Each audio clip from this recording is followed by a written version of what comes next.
The villa stood silent around her, a young woman of 18 years. Her name was Lucia.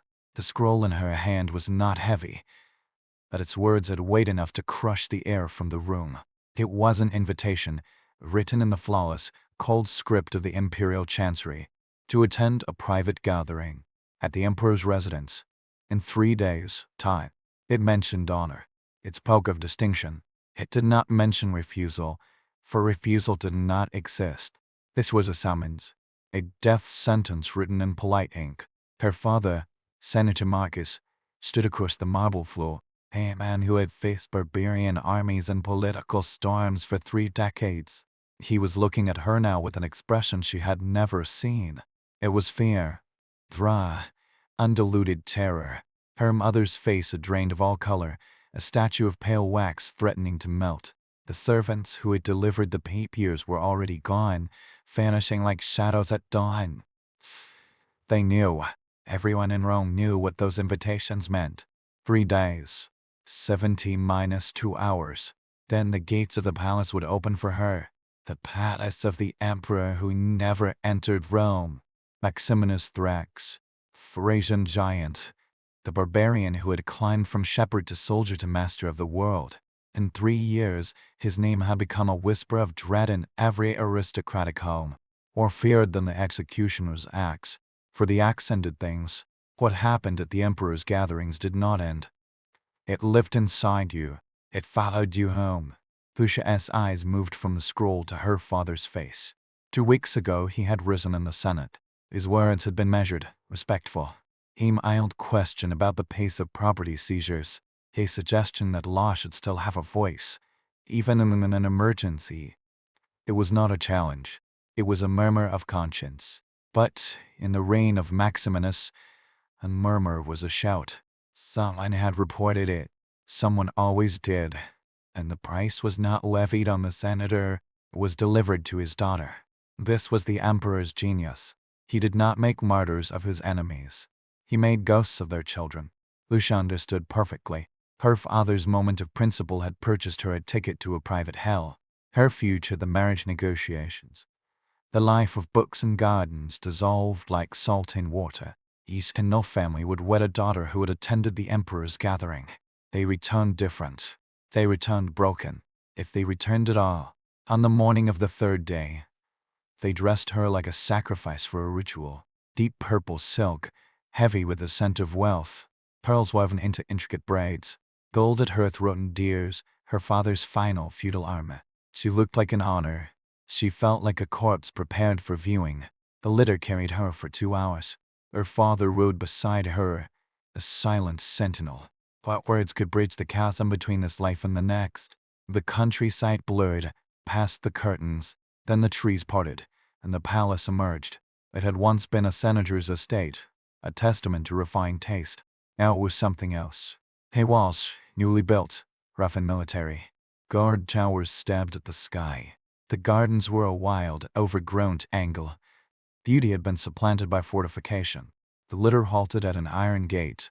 Barbarian guards stood there, men from the northern frontiers, how grim, their eyes like chips of flint. They checked the documents. One looked at Lucia, not with lust or cruelty, with the blank efficiency of a butcher assessing livestock. Her father tried to follow. He was stopped with a single outstretched arm. Only the invited. Lucia saw the change in him. The proud senator crumbled. He pleaded. He begged to accompany her, just to see where she would be taken. The guard's face remained stone. The gates opened. Lucia was led through. A final glance over her shoulder showed her father rooted to the earth, growing suddenly old. She walked down a path choked with weeds. The main door loomed, dark oak banded with iron. Inside, the transformation was absolute. Frescoes of muses and philosophers were shrouded by heavy drapes. On them were woven scenes of entanglement and agony. Bodies in impossible configurations. Maces twisted beyond pleasure. The floor mosaics were stained with patches of darkness. The air was thick, cloying. Incense failed to mask the underlying smells of spilled wine, sour meat, and something animal. Fear minus sweat. They brought her to a vast hall. Marble columns rose to a shadowed ceiling. Other girls stood there, 11 of them. There, all between 16 and 20, all in their finest silks and jewels. All wearing the same stunned, silent terror. Lucia recognized too. Cornelia, Valeria, daughters of senators. Their eyes met, but no words passed. What was there to say? They all knew why they were here. Servants moved among them, barbarians like the guards.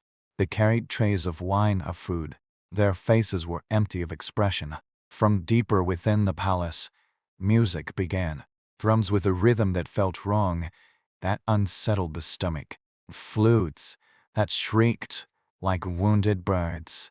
And beneath the music other sounds. Moans, whimpers, sounds that could have been laughter or sobbing. The girls near the back began to cry silently.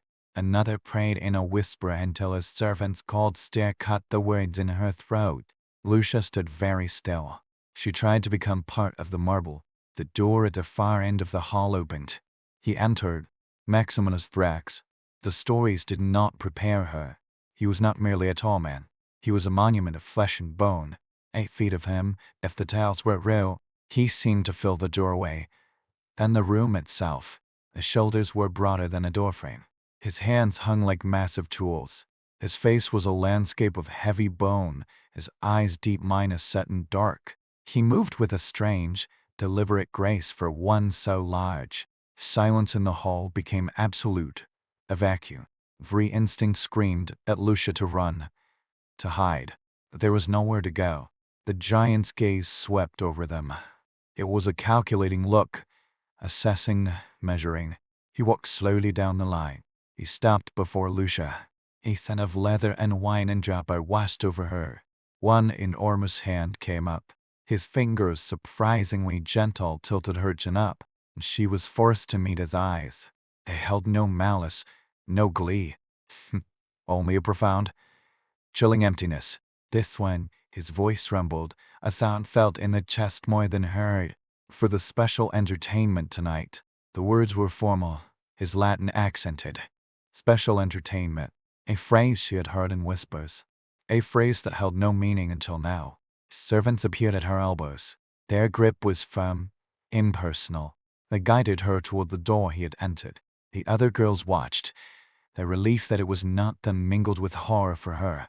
This was part of it, she realized. The watching, the waiting, the terror of anticipation was its own torture. The door closed behind her. The music grew louder, more frenzied. The room she entered was larger than the hall. The other girls were brought in through another entrance, arranged in a semicircle forced to face the center. Guards stood behind them, ensuring they watched. At the center of the room stood Maximinus, now in a simple tunic. His physical reality was even more overwhelming without formal robes. And around him was equipment. Strange tables of unusual heightened dimension. Restraints of thick leather and iron, built to a scale meant for no normal man. Implements whose purpose she could not, and did not want to, comprehend. This was not a room for pleasure. It was a chamber for demonstration. A theater of power. The servants led her to the center. One spoke to her, his voice low and flat. Resistance will increase the damage. Cooperation may limit it. Physicians are present. You will survive if you follow instruction. Was then the final veil fell. This was not about desire. It was about destruction. A systematic, calculated dismantling. She tried to pull back, a futile spasm of panic. The servants held her without effort. They had done this many times. The giant looked down at her. There was no smile, no frown, only the work ahead. To understand the horror of what followed, you must understand the man. Maximinus was not born in a palace. He was born in the frozen dirt of Thrace, a land Rome claimed but never truly tamed. His family were shepherds. Their life was a calculus of survival. Endure the cold, outlast the hunger, is stronger than the wolf.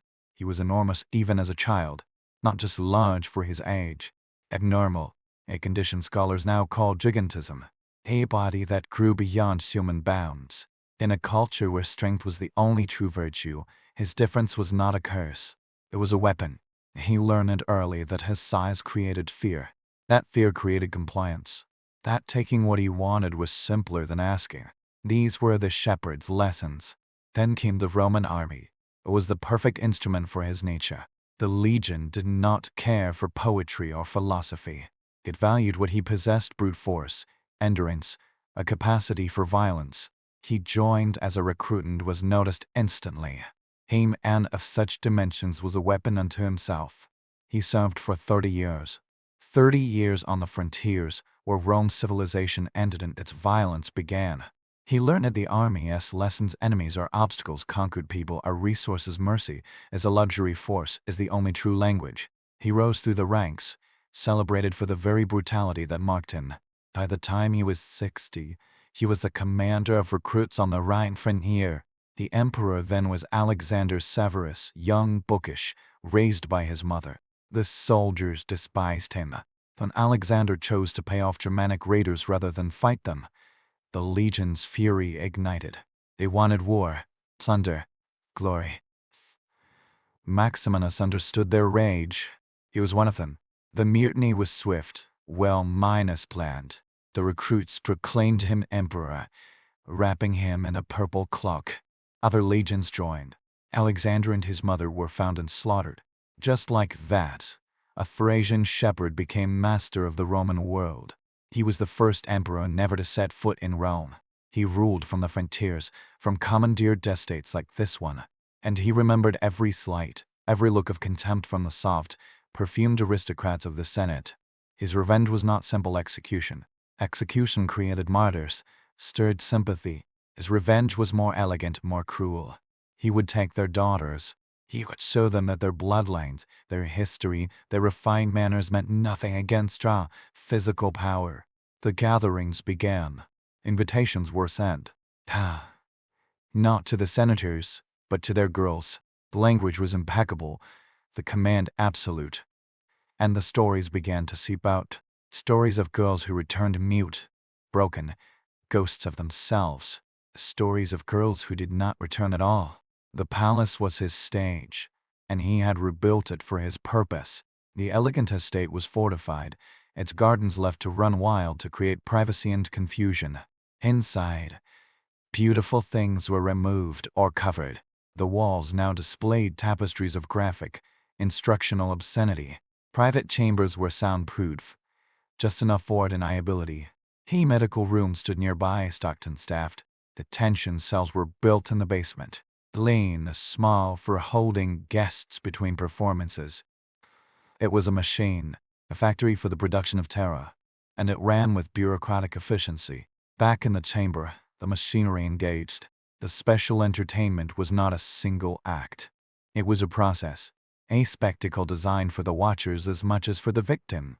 It exploited his physical abnormality utterly. His size, his strength, his endurance, all were instruments.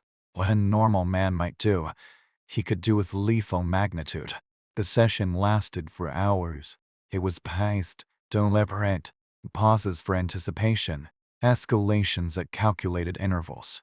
Lucia's mind, unable to process the reality, did the only thing it could. It retreated. It dissociated. She felt herself float away, a spectator trapped in her own body. The pain was a distant signal. The sounds, the music, the giant's breathing, her own muffled cries seemed to come from another room. The other girls were forced to watch every moment. This was the core of the design. Their terror was being banked. When their turn came, their imaginations, fed by this vivid horror, would do half the work. The physicians intervened at points. Not to stop the suffering, but to prevent its natural conclusion, death. They would step forward, stanch bleeding, adjust a restraint, administer a draft. Then they would retreat, and the entertainment would resume. She was a resource to be used, not expended. Finally, it ended. Not with a climax, but with a sudden, hollow cessation. The giant stepped back, his expression unchanged. The servants moved in. Lucia was lifted from the equipment. Her body was a map of injuries, some visible, most hidden deep. The physicians took her to their sight room. They worked with cold efficiency. They set what could be set, bandaged what could be bandaged, gave her a bitter drink for the pain. They saved her life. They did not save her. Her mind had sealed itself away. The Lucia who had entered the chamber was gone. What remained was a vessel of trauma. She was taken to a detention cell, clean dim, containing only a cotton chamber pot. She was fed. She was kept alive. Days passed, or maybe hours. Time had lost its meaning. The gathering lasted for several days. Each night, some of the other girls were taken for their own sessions, some for the special entertainment, some for lesser, but no less terrifying uses. Some did not survive the medical interventions. Their bodies were removed quietly. Their families would later receive a polite message and a bag of coins, food money. The survivors, when finally released, were like Lucia, bodies that walked, eyes that saw, but spirits that had been extinguished. They were returned to their families, often with no explanation. Silent, broken thing deposited at the gates. The families, with their physicians and priests, would try to mend them. But how do you mend a shattered soul? The damage was neurological, psychological. Triggers lived in everyday things: a certain tone of voice, a scent, the touch of silk. The girls would panic, retreat, cease to eat or speak. They died, some quickly, some over years, from a will to live that had been extracted. Maximinus ruled for 3 years and 2 months. The machine of terror operated with grim regularity. Senators learned the cost of dissent. They learned it in the broken eyes of their daughters. The price of a principled speech was measured not in their own blood, but in the systematic destruction of their children. It was a tyranny of exquisite cruelty. But all machines eventually break. In the year 238 AD, rebellion simmered in the province of Africa. The governor, Courtier, was proclaimed emperor. He was swiftly defeated, but the spark had jumped. In Rome, the Senate, pushed beyond fear into desperate fury, named 2 of their own as co-minus emperors. It was an act of suicidal defiance. Maximinus, on the Danube frontier, turned his army toward Italy. He would crush Rome itself, but he never reached it. The city of Aquileia lay in his path, a prosperous town, not a fortress. Its citizens, however, knew the stories. They knew what happened to daughters under Maximinus. They chose to fight. They closed their gates. Men, women, children, they manned the walls. They fought with the desperation of those who knew surrender was worse than death. The siege dragged on. Maximinus' army grew hungry, restless. The giant emperor, meanwhile, maintained his colossal appetites: 40 pounds of meat, gallons of wine, while his soldiers starved. The contrast became intolerable. In April of 238, a group of his own officers entered his tent. They killed him and his son. They mounted their heads on poles and shot the army. The soldiers, far from morning cheer. The reign of terror was over. The machinery was dismantled. The palace was seized. Its servants scattered. The girls, still in detention, or simply turned out onto the roads to find their way home. Some vanished. Lucia was returned to her family. Her body healed after a fashion. Her mind did not. She lived for 2 more years, a silent, haunting presence in the house. She would startle at certain sounds. She could not bear to be touched. She stopped eating, then speaking. One morning her heart simply stopped. A physician called it a failure of the spirit. Her family knew it was a final retreat from a world that had become unbearable. This history has been buried. Scholars mention Maximinus Thrax as the first barbarian emperor, a military reformer, a footnote in the crisis of the 3rd century. They note his cruelty in passing. They use euphemisms, private gatherings, imperial displeasure. The specific, systematic, mechanized horror is glossed over. It is too dark, too physical, too resistant to academic analysis. But Lucia was real. Her terror was real. The machine built to break her was real. It matters because it shows us the architecture of absolute power. It reveals how cruelty, when systemated, requires infrastructure planners, guards, physicians, record-minus keepers. It demonstrates that the most effective terror attacks not the body of the enemy, but is here this love for his children. It reminds us that physical abnormality, coupled with unlimited power, can create possibilities for harm that defy ordinary imagination. And it warns us that history often sanitizes what it cannot explain, burying the human screams beneath the dry language of politics and economics. The ground where that palace stood is now lost. Aquileia has a monument to its brave stand. It does not mention the gatherings. It does not name Lucia. But we can name her now. We can remember the precise mechanism of her destruction. Not to revel in horror, but to recognize the blueprint.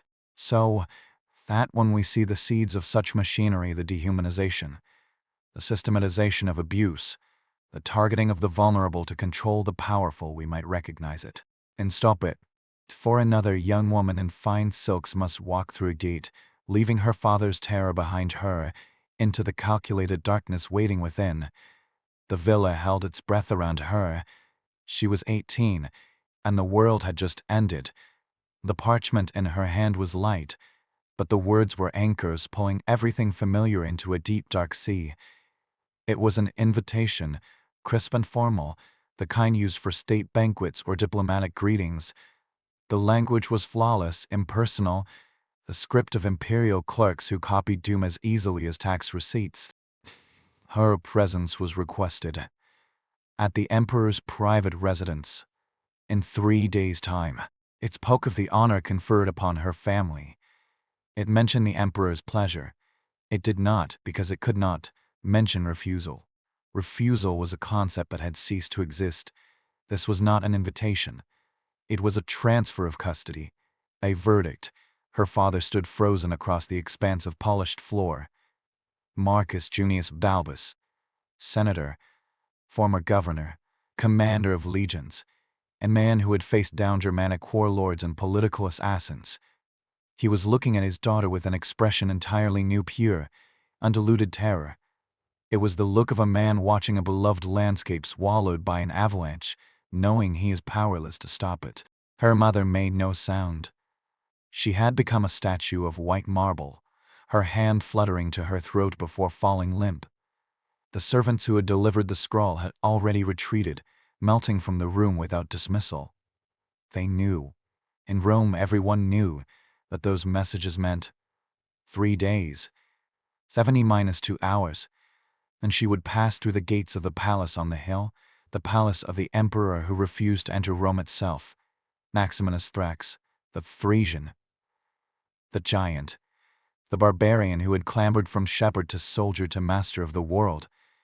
In 3 years, his name had become a synonym for a specific kind of dread whispered in the courtyards of patrician homes.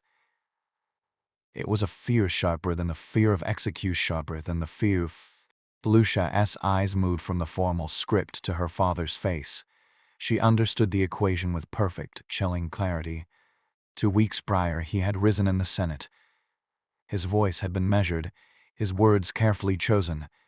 A mild query about the pace of property confiscations, and murmured suggestion that the appearance of law, the ghost of due process, might be preserved even in a military emergency. It was not a defiance.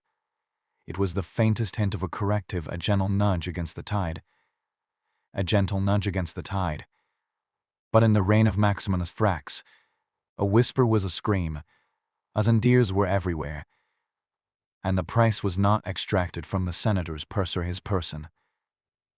It was delivered to his daughter, her own future, the carefully negotiated marriage, the life of studied conversation in sunlit gardens, the children who would carry the Balbus name dissolved in that instant.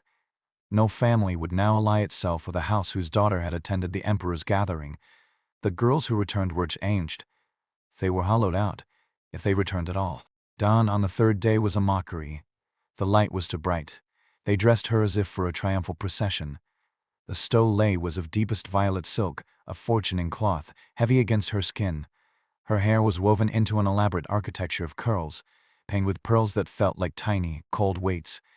The gold necklace from her father, the earrings commissioned by her mother, they were not jewelry now. They were regalia for a sacrifice. She looked the part of an honored guest. She felt like a condemned prisoner washed and perfumed for the blade. The journey to the palace was a silent, to -hour procession through a world that seemed oblivious. Her father sat beside her in the litter, a rigid silhouette against the shifting light through the curtains. The space between them hummed with everything that could not be said: apologies, please, curses, love. All were useless. Language had failed. The rhythmic sway of the litter was a sickening countdown. Then the trees parted, and the palace reared against the sky. It had been a senator's country estate, a testament to generations of cultivated taste. Now it was something else. High, rough-hewn walls, newly built, encircled it. Guard towers, functional and grim, punctuated the perimeter. The famous gardens were a wild, overgrown snarl. Beauty had been supplanted by brute assertion. Control had replaced refinement. The litter halted at a formidable iron gate. The guards were not Romans. They were men from the northern frontiers, giants in their own right, though they would seem small later, their eyes holding a flat, professional emptiness. They inspected the documents. One guard's gaze swept over Lucia. It was not lustful, nor cruel. It was the look of a man checking an item against a list. Her father erupted from his stupor. He tried to push forward, to follow her through the gate. A single, massive arm barred his way. Only the summoned, the guard stated, his Latin guttural. Lucia watched the transformation. The Senator Marcus Junius Balbus, pillar of the state, disintegrated. He begged. He pleaded to be allowed to accompany her, if only to see where she would be taken. The guard's face remained impassive. The gate groaned open. As she was led through, a final glance back captured her father, rooted to the earth, shrinking, aging years in a heartbeat. Then the path swallowed her, weeds brushing against her fine silk. Inside, the transformation was absolute. The atrium, once airy and decorated with frescoes of pastoral scenes, was gloomy. The frescoes were shrouded by dark hangings. On closer, unwilling inspection, these hangings depicted not myths or landscapes, but graphic, contorted tableaus of flesh bodies intertwined in ways that spoke of dominance, not desire, faces etched with strain, not pleasure. The elegant mosaics underfoot were marred by dark, grimed stains. The air was thick, cloying with cheap incense that failed to mask underlying notes of spilled wine, overripe meat, and a sharper, more animal scent: fear, and something else. She was brought to a vast hall, its marble columns rising into shadow. Other girls stood there, arranged like rare flowers in a doomed garden. 11 of them, all in the spring of life, 16 to 20. All dressed in their family's finest, silk shimmering, gold gleaming. All wearing the same stunned, silent terror. A museum of dread. Lucia's eyes found to she knew Cornelia, daughter of Aemilius Valeria, of the Claudii. Their gazes met across the space, a flicker of recognition, but no words passed. Language had died at the gate. They all knew here. Servants moved among them, silent as ghosts, offering wine from ornate pitchers. They were barbarians like the guards, their expressions carefully void. The wine tasted bitter, strange.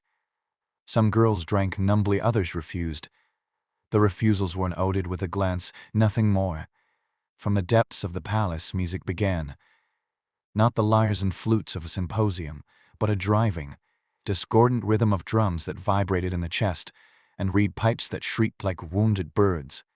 And beneath this manufactured cacophony, other sounds seeped through the stones, muffled cries. A sharp gasp that cut off abruptly. A low, guttural sound that was neither laugh nor sob. 2 girls near the back began to weep, silent tears cutting through their cosmetics. Another murmured a prayer to Juno, her words a desperate threat, until a passing servant fixed her with a look so cold it strangled the prayer in her throat. Lucia stood perfectly still. She tried to make herself part of the marble column beside her, inanimate, insensate. Then the great door at the hall's far end opened, and he entered. Maximinus I. The stories, the whispers, the horrified rumors, they were mere sketches. The reality was a physical blow. He was not merely tall. He was a phenomenon of scale. 8 feet of him, if the chroniclers were to be believed, seemed to bend the geometry of the room. He filled the doorway, and the very air. His shoulders were a yoke of muscle and bone. His hands, hanging at his sides, looked capable of encircling a man's waist. His face was a terrain of heavy, Thracian features, a prominent brow, a jaw like a block of stone. His eyes, deep-set, scanned the room with a slow, assessing sweep. It was the gaze of a quartermaster inspecting new equipment. The silence became a tangible thing, a suffocating weight. Every primal instinct in Lucius reeked to run, to hide, to make herself small. But the doors were guarded, the windows barred, the estate a fortified trap. The giant moved forward. His stride was surprisingly fluid for his mass, a predator's grace. He walked the line of girls, his shadow falling over each in turn. He stopped before Lucia. The scent of him washed over her leather sour wine, the faint, metallic tang of old sweat, and beneath it all, the raw, potent smell of unchecked power. A hand, fast and surprisingly warm, came up. Callous fingers, gentle as a vice, tilted Hirsch and upward, forcing her eyes to meet his. They were not the eyes of a madman, not fiery with Caligula and rage, or glittering with Nero neon theatricality. They were dark, flat, depthless. They held a profound operational emptiness. In them, she was not a person. She was a task. A resource. A unit to be processed. This one, his voice announced. It was a low rumble, a seismic event felt in the ribs more than heard. The Latin was correct, but thickly accented, each word a labor. For the special entertainment tonight. Special entertainment. The phrase, so bland, so bureaucratic, dropped into the silence like a stone into a still pool. It was the euphemism she had heard in whispers, the term the histories would use. It meant nothing and everything. Servants materialized at her elbows. Their grip was firm, impersonal, expert. They turned her and guided her toward the dark maw of the doorway he had entered. As she was led away, she saw the other girls watching. Their faces were masks of a horrific, guilty relief. Thank the gods it is her, not me, mingled with the dawning horror of what their own turn would bring. This, she realized with a fresh wave of nausea, was part of the design. The witnessing, the anticipation, the terror of waiting was its own exquisite torture, a multiplier of pain. The door closed behind her, muffling the frantic music. The room beyond was even larger, a cold, high-silencing space. The other girls were being ushered in through another entrance, arranged in a tight semicircle facing the center, guards positioning themselves behind them to ensure their eyes remained forward. This was an amphitheater, and they were the captive audience. At the center stood Maximinus, having shed his formal cloak for a simple, soldier's tunic that did nothing to diminish his monumental presence, and around him was the apparatus. It was equipment, a table of unusual height and reinforced construction. Restraints of thick leather and cold iron, their dimensions clearly not meant for any ordinary man. Strange, unit and fightable implements laid out on a smaller stand. The room smelled of oil, leather, and a faint, antiseptic hint of herbs from the adjacent medical chamber, a detail more terrifying than any bloodstain. This was not a place of decadence. It was a workshop, a laboratory of degradation. The servants led her to the center. One, a man with a scarred face and emotionless eyes, spoke to her in a low monotone voice, as if explaining a mundane procedure. Struggle will increase injury. Compliance may reduce it. Physicians are present. You will survive if you follow instruction. The final veil was torn away. This was not about lust or even cruelty for its own sake. It was a demonstration, a systematic, calculated process of deconstruction. It was power made flesh, then made procedure. A sound escaped her, a whimper of pure animal panic. She tried to pull back, a feeble spasm against the inevitable. The servants held her without effort, their hands like stone. They had done this many times before. They were cogs in the machine. The giant looked down, his expression changed. There was no smirk, no frown of concentration, only the blank focus of a craftsman beginning his work. To comprehend the horror that unfolded in that chamber, One must first understand the machine's engine ear. Maximinus I was not a product of the Palatine Hill. He was born from the harsh, frozen soil of Thrace, a frontier province Roman but never softened. His family were shepherds. There's younger than the wolf. He was marked from the beginning, not just large, abnormal, a condition modern medicine would call pituitary gigantism. His body obeyed a different law of growth. In a culture where physical strength was the supreme virtue, his difference was not a deformity, it was destiny forged in bone and sinew. We learned the fundamental equations early. His size generated fear. Fear generated submission. Taking what he wanted was simpler, more direct, than negotiation. These were the shepherd's axioms, written in the language of survival. Then came the Roman army. It was the one institution in the civilized world perfectly calibrated for his unique attributes. The legion had no use for poets or philosophers. It valued exactly what he possessed in grotesque abundance: brute force, endurance, a high tolerance for violence, and a body that was itself a siege engine. He entered as a recruit and became a legend in a day. A man of such dimensions was a walking standard, a demoralizer of enemies. He served for 3 decades, 30 years on the bloody fringes of empire, where Rome's vaunted civilization dissolved into its foundation a lacked conquest. He absorbed the army-esque curriculum: enemies are obstacles to be removed, conquered populations are resources to be allocated, mercy is an operational risk, force is the primary and often sole dialect. He rose, celebrated and promoted for the very traits that marked him as an outsider in the Senate house. By his 60th year, he commanded new recruits on the rest of Rhine frontier. The emperor then was Alexander Severus, a youth raised on Greek philosophy and maternal counsel. The legions despised him. When Alexander opted to pay off Germanic raiders rather than crush them, the professional soldiers' contempt boiled over. They wanted what soldiers have always wanted: war, plunder, the simple economy of victory. The mutiny was not a spontaneous riot, it was a clinical operation. The recruits acclaimed him emperor, draping him in a purple cloak that must have seemed a child's garment on his frame. Other legions, sensing the shift in the wind, joined. Alexander, who spoke Latin, butchered. A Thracian shepherd who spoke Latin, butchered. He was the first emperor who never deigned to enter Rome. He ruled from the frontiers, from commandeered villas like this one. And he remembered. He remembered every slight, every curled lip, every glance of contempt from the perfumed, pedigreed aristocrats of the Senate. His revenge would not be simple prescription lists and executions.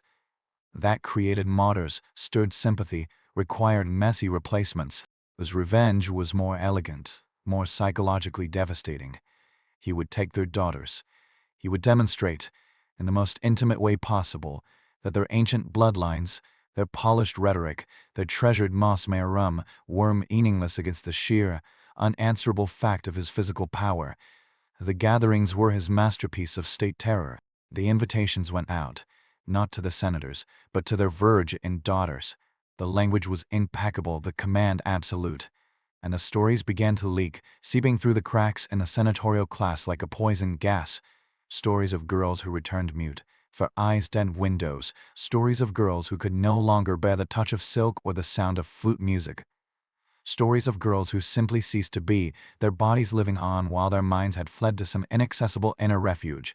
Stories of girls whose families received a polite note and a bag of gold coins in place of a body. He had rebuilt this palace as his stage and his apparatus. The beautiful estate was fortified, its gardens deliberately neglected to create zones of shadow and confusion. Inside, every object of beauty was removed or defiled. The walls now displayed not frescoes, but instructional tapestries of graphic obscenity, meant to disorient and intimidate. Private chambers were modified, walls thickened, doors reinforced, not for privacy, but for acoustic deniability. An adjacent room was outfitted as a medical bay, staffed by physicians whose ethics had been purchased or coerced. Below, in the cellar, clean, cold detention cells waited. It was a machine, a factory with a single. Back in the central chamber, the machine engaged. The special entertainment was not a singular act of depravity. It was a process, a ritual of power, a spectacle staged for the audience of 11 other girls as much as for the giant himself. It was engineered to exploit his physical abnormality to its fullest, most horrific potential. What might be a passing cruelty in another man became, in his hands, a potentially lethal operation. His size, his strength, his monstrous endurance, all were tools in a calibrated procedure. The session unfolded not in a frenzied burst, but over hours. It was paced, deliberate, theatrical. There were pauses, moments where the servants would step in to adjust a restraint, or where Maximinus would simply stop and drink from a cup, his eyes scanning his captive audience, letting the anticipation build. And the process would resume, escalating to a new plateau of violation. It was a performance of breaking, of carefully timed acts. Lucia's conscious mind, faced with reality too vast to contain, did the only thing it could to survive. It severed the connection. She dissociated. She felt herself float up and away, a distant observer trapped in the prison of her own flesh. The pain registered as a series of abstract, the sounds the relentless, discordant music from the hall, the giant's measured breathing, the occasional, choked sound she realized was her own seemed to come from another room, another world. She watched, from this terrible distance, as the physicians were summoned at intervals. They did not come to intervals. They did not come to intervals. To stanch a flow of blood, to repositional in, to position a limb, to administer a bitter draught that too wet. Finally it ended. Not with a crescendo, but with a sudden, hollow cessation, as if a predetermined timer had run out.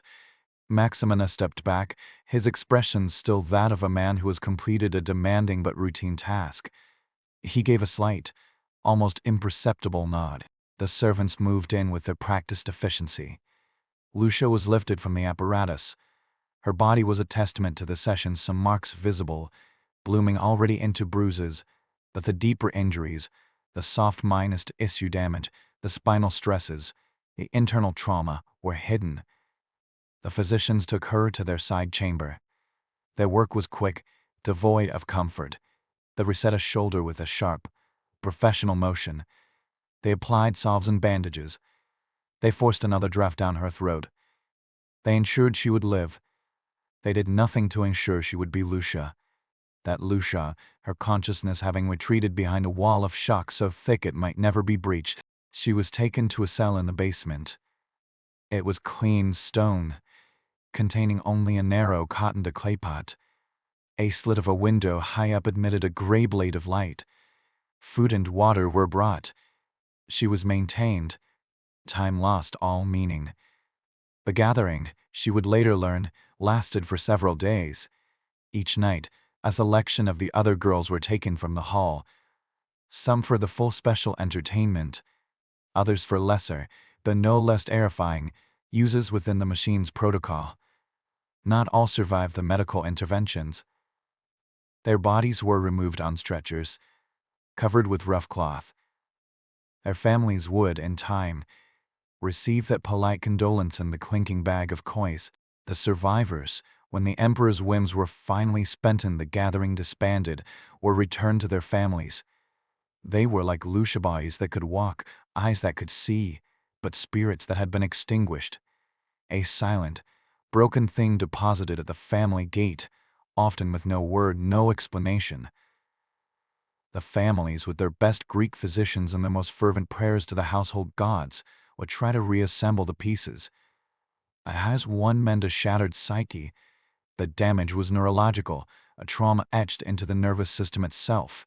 Triggers lay everywhere in the innocent world, a particular tone of a man's voice, the smell of a certain incense, the feeling of silk against the skin, the rhythm of a distant drum. The girls would spiral into mute panic, retreat into catatonia, refuse food, lose the will to move. They died, some within months, some over agonizing years, from a failure not of the body, but of the spirit's will to inhabit it. Maximinus Thrax ruled for 3 years and 2 months. The machine of terror operated with grim regularity. Senators learned the new calculus of dissent. The cost of a principled speech was measured not in sesterces from their own coffers, nor in years of their own exile, but in the systematic destruction of their daughters. It was a tyranny of intimate, brilliant cruelty. It paralyzed the traditional seat of power more completely than any purge. But all machines, no matter how well soiled, eventually jam or are broken by external force. In the year 238 AD, the strain ignited a spark in the province of Africa, Rome's breadbasket. The elderly governor Gordian was proclaimed emperor in reluctant rebellion. He was swiftly crushed by loyalist forces, but the spark had flown. In Rome, the Senate, pushed beyond the point of fear into a territory of pure, desperate fury, did the unthinkable. They named two of their own, Pupienus and Balbinus, as comminus emperors. It was an act of political suicide, a direct open challenge. Maximinus, campaigning on the Danube, turned his formidable army toward Italy. He would crush the rebellious city itself, plow it with salt, and make an example that would last 1,000 years. But he never reached the capital. The city of Aquileia lay in his path, a prosperous trading hub, not a fortress. Its citizens, however, had heard the stories. They knew what happened to daughters under Maximinus. Faced with the prospect of surrender and the inevitable invitations that would follow, they made a collective, desperate choice. Every man, woman, and child who could lift a stone or pour boiling oil took to the walls. They fought with the transcendent desperation of those who know that capture offers a fate worse than death. The siege bogged down. Weeks stretched into months. Maximinus's professional army grew hungry, restless, and disillusioned. The giant emperor, however, maintained his legendary appetites: 40 pounds of meat, gallons of strong wine consumed in his tent while his soldiers tightened their belts. The disparity became a festering grievance. On a morning in April 238, a group of his own officers, their loyalty eroded by hunger and the pointless stalemate, entered his tent. They killed him and his son who stood beside him. They hacked off their heads, mounted them on poles, and paraded them before the army. The soldiers, far from mourning, cheered. The reign of terror was over. The machine had been shut down by its own disgruntled mechanics. The apparatus was dismantled. The palace was seized by agents of the new regime, its servants scattered to the winds or silenced. The girls still languishing in the detention cells were simply turned out, left to find their way home along the roads, some succeeding, some vanishing into the landscape of the broken. Lucia was returned to her family. Her physical wounds, under care, slowly healed into scars. Hermine did not. She lived for 2 more years in her father's house, a silent phantom haunting its sunlit rooms. She would startle violently at the sound of a door closing too heavily. She could not abide the touch of anyone, flinching from her mother's caress as if from a brand. She stopped eating unless spoon-fed like an infant, then stopped speaking altogether. One quiet morning, her heart simply stopped. The physician called it a failure of the humors, a melancholy of the humors, a melancholy of the humors. Her family knew the truth. It was a final, full retreat from a world that had become an unbearable halt. This history has been softened by time, blurred by scholarly discretion. In the annals, Maximinus Thrax is noted as the first barracks emperor, a military reformer, a pivotal figure in the crisis of the 3rd century. His cruelties acknowledged, but often as a vague character flaw. Euphemisms abound. Private entertainments, severe disciplinary measures. The specific, systematic, industrial-scale horror of the gatherings is glossed over, tucked into footnotes, rendered in the passive voice. It is too visceral, too psychological, too resistant to clean political or economic analysis. It is history's dark matter inferred by its effects, but too dreadful to stare at directly. But Lucia was real. Her terror was a specific, chemical event in her brain. The machine built to break her was real, requiring architects, engineers, guards. It matters because it reveals the blueprints of absolute power.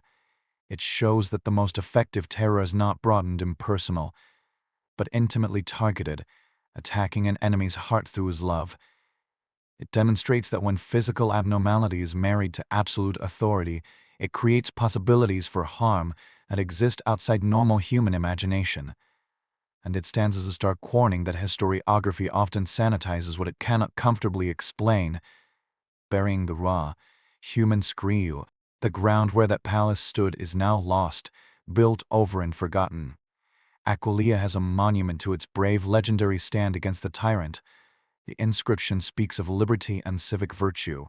It does not mention the gatherings. It does not name Lucia, or Cornelia, or Valeria, but we can name them now. We can remember the precise, mechanistic horror of their destruction.